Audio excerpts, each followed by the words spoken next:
సనాతన ధర్మము మన క్రిస్టియన్స్లకి వెళ్ళిపోతున్నారు మనోళ్ళు. మనం పోయి ప్రతి గుళ్ళల్లో చెప్పాలి అంటే ఏం చెప్తారు? గుళ్ళల్లోకి వచ్చిన తర్వాత టికెట్లు ఉన్నాయని చెప్తామా? దర్శనానికి సపరేట్ లైన్లో చెప్దామా? లేకపోతే విఐపీల దర్శనాలు చెప్దామా? ఇదా సనాతన ధర్మం చెప్పమన్నదా? సనాతన ధర్మం ఈ గుళ్ళల్లో ఫస్ట్ జరిగే మోసాలని ఫస్ట్ ఆపాలి. ఈ సనాతన ధర్మం తీసుకోవాల్సినది మొదటది ఏంటంటే దేవుడికి మనిషికి దూరం తీసేయండి, తగ్గించొద్దు, తీసేయాలి.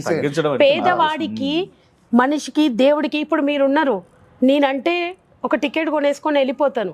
పాపం నా ఇంట్లో పని చేసే పని వాళ్ళు గుడికి వెళ్తే ఇప్పుడు నా దగ్గరికే వస్తారు. ఏదైనా ఎక్కడికైనా వెళ్ళాలంటే అమ్మా మళ్ళీ లైన్లో నిలబడాలి, పనికి రావాలి, లేట్ అయిపోతుందమ్మా, ఒక 100 రూపాయలు అమ్మా, తొందరగా వెళ్ళి వచ్చేస్తా అని అడుగుతారు. వేదాలని అంటే ప్రజల దగ్గర తీసుకుపోయి ఇప్పుడు మన వేదం ఏందనేది సైన్స్ ప్రకారంగా చూపిస్తే, ఇప్పుడు ఫారినర్స్ వచ్చి కుంభమేళల్లో స్నానం చేస్తున్నారంటే ఎందుకు చేస్తున్నారు? వాళ్ళు మన సనాతన ధర్మంలో ఉన్న మన వేదాలను చదువుతున్నారు. వాళ్ళు మన జీవన విధానం అని అది తెలుసుకొని వస్తున్నారు. కానీ మనం చేసే పూజలు ఈ యాగాలు దానిల వల్ల రావట్లేదు. వాళ్ళు దాంట్లో ఉన్న సైన్స్ నచ్చింది వాళ్ళకు.